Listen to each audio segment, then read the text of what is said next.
Kozhikode മലാപ്പറമ്പിൽ CPIM പ്രവർത്തകർ ദേശീയപാത നിർമ്മാണ പ്രവൃത്തി തടഞ്ഞു. സർവീസ് റോഡിന്റെ ടാറിംഗ് ആണ് തടഞ്ഞത്. കരാർ കമ്പനി തണ്ണീർത്തടം മണ്ണിട്ട് നികത്തുന്നതിനെതിരെയാണ് പ്രതിഷേധം. വിവരങ്ങളുമായി ഇപ്പോൾ ലതീഷ് ചേരുകയാണ്. ലതീഷ്, വളരെ കൃത്യമായിട്ട് തന്നെയാണ്, അതായത് അശാസ്ത്രീയമായൊരു നിർമ്മാണത്തിലേക്ക് ആ മേഖലയിൽ കരാർ കമ്പനി പോകുന്നു എന്നാണ് മനസ്സിലാക്കാൻ കഴിയുന്നത്. എന്താണിപ്പോൾ ഈ പ്രതിഷേധം നടത്തുന്നവർ പറയുന്നത്?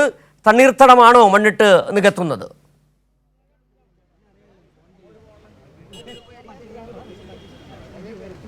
സിജു, ഞാനിപ്പോൾ നിൽക്കുന്നത് മലാപ്പറമ്പ് ജംഗ്ഷനിലാണ്.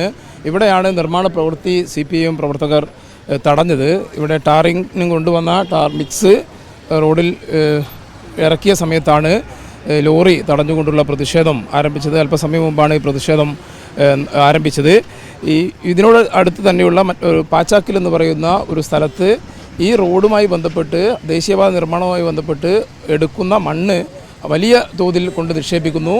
അത് പരിസ്ഥിതി ലോല പ്രദേശമാണ്. അതുകൊണ്ട് തന്നെ ആ നിലയിൽ നേരത്തെ തന്നെ കരാറുകാരുമായി സംസാരിച്ചിരുന്നു. അവർ മണ്ണ് എടുത്തു മാറ്റാം എന്ന് പറഞ്ഞെങ്കിലും അത് നടന്നില്ല. അതുകൊണ്ടാണ് ഇത്തരത്തിലൊരു പ്രതിഷേധത്തിലേക്ക് പോയതെന്നാണ് ഇപ്പോൾ പറയുന്നത്.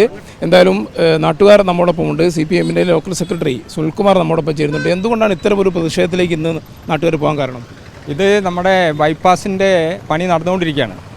ആ പണി നടന്നുകൊണ്ടിരിക്കുന്ന സമയത്താണ് നമ്മുടെ പാച്ചാക്കിൽ ഭാഗത്ത് അവിടെ ഒരു അന്നമ്മ തോമസ് എന്ന് പറഞ്ഞൊരു വ്യക്തിയുടെ സ്ഥലം ഇവർ മണ്ണിട്ട് തൂർത്തുകൊണ്ടിരിക്കുകയാണ്. അത് 4 തവണ ഇപ്പോൾ ഇത് തൂർത്തുകൊണ്ടിരിക്കുന്നത്. ആദ്യൊരു തവണ തൂർത്തതിൻ്റെ ഭാഗമായിട്ട് തന്നെ നമ്മുടെ MLA ഉൾപ്പെടെ വന്ന് അവരുമായി സംസാരിച്ച് NHൻ്റെ ആൾക്കാരുമായി സംസാരിച്ചപ്പം അവർ മണ്ണെടുത്ത് മാറ്റാമെന്ന് പറഞ്ഞു. അങ്ങനെ അത് കഴിഞ്ഞതിന് ശേഷം അവിടുന്ന് ഒരു 2 കൊല്ലത്തിന് ശേഷം ഇപ്പോൾ അടുപ്പിച്ച് 2 തവണ ആ പ്രദേശത്ത് തന്നെ മണ്ണിട്ട്. ഇപ്പോൾ കഴിഞ്ഞ 2 ആഴ്ച മുന്നേ ഈ ഇട്ട മണ്ണ് അല്ലെങ്കിൽ കൂമ്പാരായുള്ള മണ്ണ് ഇവരെ വാഹനം ഉപയോഗിച്ചിട്ടുണ്ട്. ഇവരെ വാഹനം ഉപയോഗിച്ചിട്ട് അത് പരത്തി ഗ്രൗണ്ട് പോലെ ആക്കിയിരുന്നു. അന്നും ഒരു പ്രതിഷേധം ഇവിടുത്തെ വില്ലേജ് ഓഫീസർ അതുപോലെ തന്നെ ചേവായൂർ വില്ലേജ് ഓഫീസറും കോട്ടൂർ വില്ലേജ് ഓഫീസർ ഉൾപ്പെടെ തഹസിൽദാരും പോലീസും എല്ലാവരും ഇവിടെ വന്നിരുന്നു. അന്ന് അവരെ മുഖാന്തരം തന്നെ ഈ മണ്ണ് അടിയന്തരമായിട്ട് എടുത്തു മാറ്റാൻ വേണ്ടി അവരോട് ആവശ്യപ്പെട്ടത്. അതുപ്രകാരം അവരൊരു 10-15 ലോഡ് മണ്ണ് എടുത്തു മാറ്റിയിട്ടുണ്ടായിരുന്നു. ബാക്കിയുള്ള മണ്ണുകൾ അവിടെ കിടക്കുക. അതിനുശേഷം ഞങ്ങൾ എടുത്തോളാം, ഈ മഴയൊന്ന് മാറിയതിന് ശേഷം മണ്ണ് എടുത്തോളാം എന്നാണ് പറഞ്ഞത്. അതേ സ്ഥലത്ത് ഇന്നലെ ഒരു 10 ലോഡ് മണ്ണ് അവരെ കൊണ്ടിട്ടിരുന്നു. അപ്പോൾ ഇതിൽ ഈ കരാറുകാരിൽ 2 ആളുകൾ 2-3 ആളുകൾ ഇരിക്കുന്ന തോന്നുന്നത്. അവരും ഈ പറഞ്ഞിട്ടുള്ള അന്നമ്മ തോമസുമായിട്ടുള്ള ബന്ധത്തിൻ്റെ അടിസ്ഥാനത്തിലാണ് അവിടെ മണ്ണ് തട്ടി കൊടുക്കുക എന്നുള്ള ഇത് വന്നിട്ടുള്ളത്. അപ്പോൾ ഇതിൻ്റെ പ്രശ്നം എന്താണെന്ന് വെച്ചാൽ അവിടെ മണ്ണടിച്ച് കഴിഞ്ഞാൽ സ്വാഭാവികമായിട്ടും ഒരു 100-500ഓളം കുടുംബങ്ങൾ ഈ വയൽക്കരയിൽ താമസിക്കുന്നുണ്ട്. അവരൊക്കെ തന്നെ വെള്ളം വന്നു കഴിഞ്ഞാൽ അവരെ വീട് മുങ്ങുന്ന അവസ്ഥയിലേക്കാണ് ഉണ്ടാവാൻ പോകുന്നത്. ഇപ്പോഴേ ഇത് തടഞ്ഞിട്ടില്ലെങ്കിൽ അത് ഭാവിയിൽ ഞങ്ങളെ ഇവിടുന്ന് എല്ലാവരും ഒഴിഞ്ഞു പോകുന്ന അവസ്ഥയിലേക്കാണ് പോകുന്നത്. മണ്ണ് അവിടെ കൂമ്പാരാക്കിയിട്ട് മണ്ണ് എടുത്ത് മാറ്റണം എന്നാണോ അപ്പോൾ ആവശ്യം? മണ്ണ് മൊത്തത്തിൽ അവിടുന്ന് എടുത്തു മാറ്റണം. അത് തണ്ണീർത്തടാണ്, ശരിക്കും പുഞ്ചയാണ്. അവിടെ ഏറ്റവും വലിയ ഈ വെള്ളം കെട്ടി നിൽക്കുന്ന ഒരു സ്ഥലം. മറ്റ് സ്ഥലങ്ങളിൽ നിന്നൊക്കെ മെഡിക്കൽ കോളേജ് അതുപോലത്തെ വെള്ളിമാടുകുന്ന ഭാഗങ്ങളിൽ നിന്നൊക്കെ തന്നെ വെള്ളം ഒഴുകി വന്നിട്ട് എത്തുന്ന ഒരു സ്ഥലമാണ് ഈ പുഞ്ചപ്പാടം.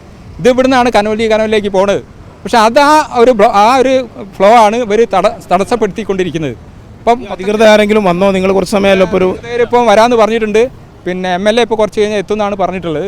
ബാക്കി ഇവരെ കരാറുകാർ ഒരാൾ ഇവിടെ തന്നെ ഉണ്ട്, ജയരാജ് ഇവിടെ. അവരെന്താ പറഞ്ഞത്? അവർ പറഞ്ഞു ഞങ്ങളിപ്പോൾ എന്തായാലും മണ്ണ് മാറ്റാമെന്നാണ് പറഞ്ഞത്. 2 വണ്ടി ഇപ്പോൾ വരും, മണ്ണ് മാറ്റാമെന്നാണ് പറഞ്ഞത്. പൂർണ്ണമായും മാറ്റിയെങ്കിൽ ശേഷം ഞങ്ങൾ ഈ വർക്ക് തുടരാൻ അനുവദിക്കുന്നുള്ള ദൃഢനിശ്ചയത്തിലാണ് ഇവിടുത്തെ നാട്ടുകാർ. എന്തായാലും ഇപ്പോൾ വിശദീകരിച്ചതുപോലെ തന്നെ നേരത്തെ മണ്ണ് എടുത്തു മാറ്റാമെന്ന് പറഞ്ഞ സ്ഥലത്ത് ഇന്നലെ രാത്രി വീണ്ടും കൂടുതൽ ലോഡ് മണ്ണിട്ട് നികത്തുന്നൊരു സാഹചര്യമുണ്ടായി. അതുകൊണ്ടാണ് നാട്ടുകാർ CPIMൻ്റെ നേതൃത്വത്തിൽ ഇത്തരത്തിലൊരു പ്രതിഷേധത്തിലേക്ക് പോയത്. മണ്ണ് എടുത്തു മാറ്റുന്നതുവരെ ഈ പ്രതിഷേധം തുടരുമെന്നാണ് അറിയിച്ചിരിക്കുന്നത്. സിജോ.